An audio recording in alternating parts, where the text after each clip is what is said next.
Oi, vencedores, tudo bem? Junho é o mês da afasia e hoje a gente vai conversar sobre atendimento psicológico. A minha experiência sobre psicologia é de muito tempo, então faz desde criancinha que eu faço e me ajudou muito, muito a enfrentar essa barra que é a afasia e o AVC, claramente. Após o AVC, eu senti dificuldade em continuar o tratamento psicológico. Motivos. O cérebro da gente tá um caos.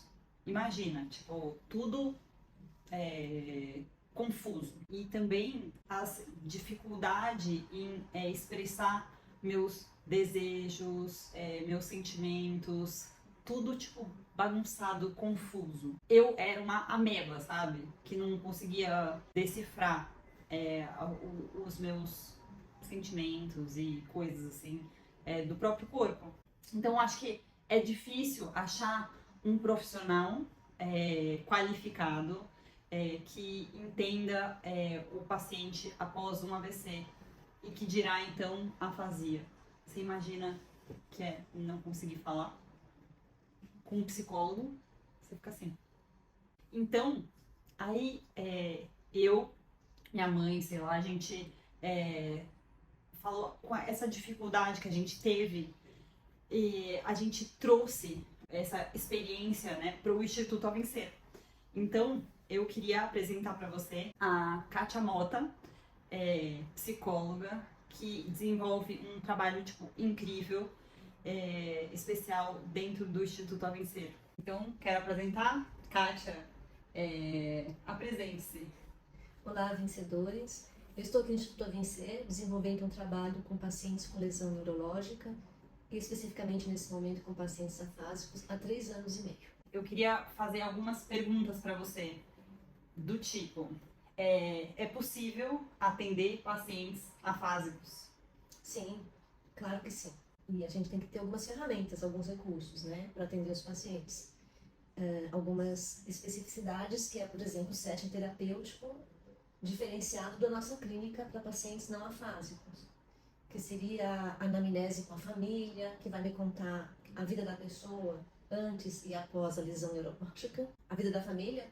A família vai me trazer a vida da pessoa afásica antes e após a afasia, me trazer a dinâmica da família, o nome das pessoas, se tem um bichinho de estimação, porque isso vai dando para mim um quadro de quem é essa pessoa. Vamos lembrar que ele é uma pessoa que está confusa, desorganizada, com todos os seus pensamentos e percepção de si próprio e do mundo externo.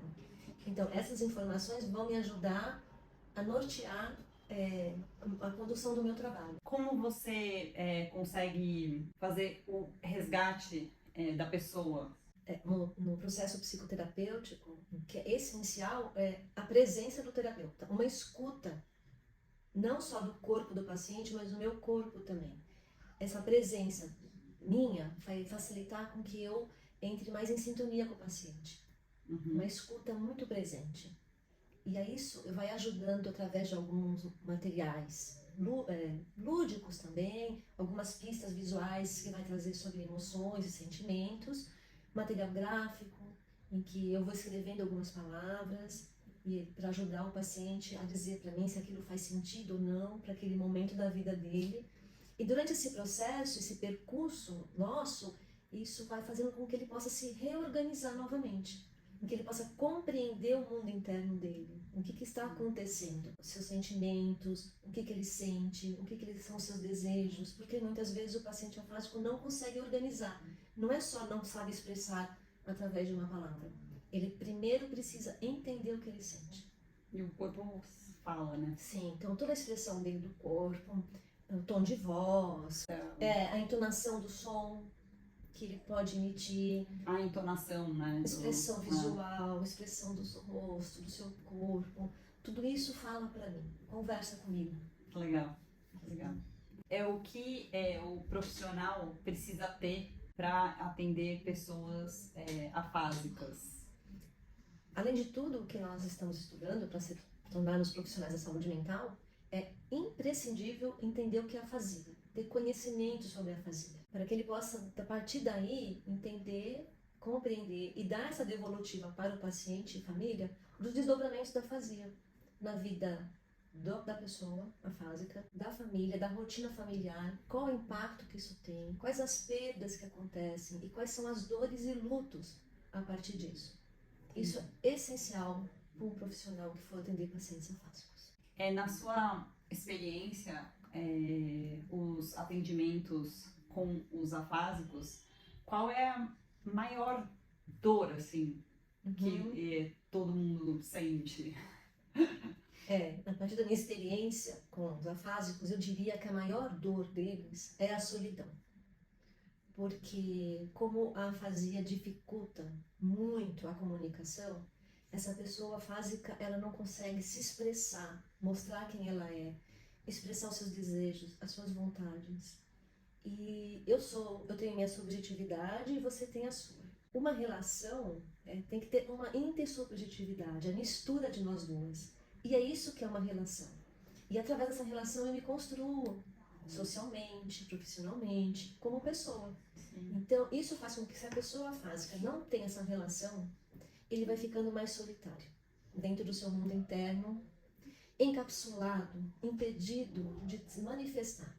Sim. Então, de todos os sentimentos e dores que eles trazem para mim, das perdas que tiveram, das impossibilidades da vida, de tristeza, a solidão, para mim, é a maior dor que um paciente afásico me traz na minha clínica. Que legal falar isso, porque sim, a solidão mesmo, eu senti isso. Porque assim, quando eu tô com a minha família e com os amigos, fica as coisas mais fáceis. Mas quando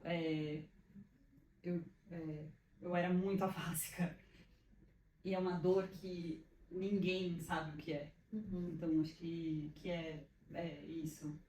Como o seu trabalho influencia na reabilitação neurológica, assim? Aqui no Instituto, eu trabalho diretamente com os fisioterapeutas, reabilitadores.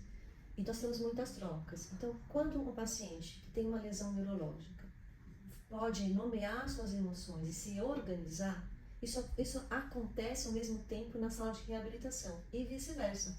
O que o terapeuta faz lá vai aparecer depois no meu trabalho. Então, é um conjunto. Vou ajudando o paciente a organizar suas emoções, seus sentimentos e se sentir de novo um eu inteiro, uma identidade mais organizada. E aí, a minha troca com eles durante nossos estudos de caso, nossas discussões, que a gente vai construindo um trabalho em conjunto. E você vê nos pacientes que estão melhorando, assim? Sim, porque quando você pode nomear, a ansiedade diminui, a desorganização diminui, a angústia diminui. Então a pessoa menos ansiosa, menos angustiada, vai enfrentar a rotina de uma outra maneira.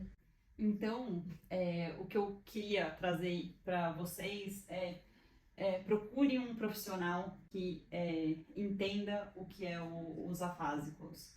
É imprescindível um psicólogo, porque a gente precisa encaixar as pecinhas. Então, fisioterapeuta, psicólogo, fono, com um conjunto, a gente vai, unidos, e eu acho que venceremos. É isso. Então, tchau, gente. Obrigada. Tchau.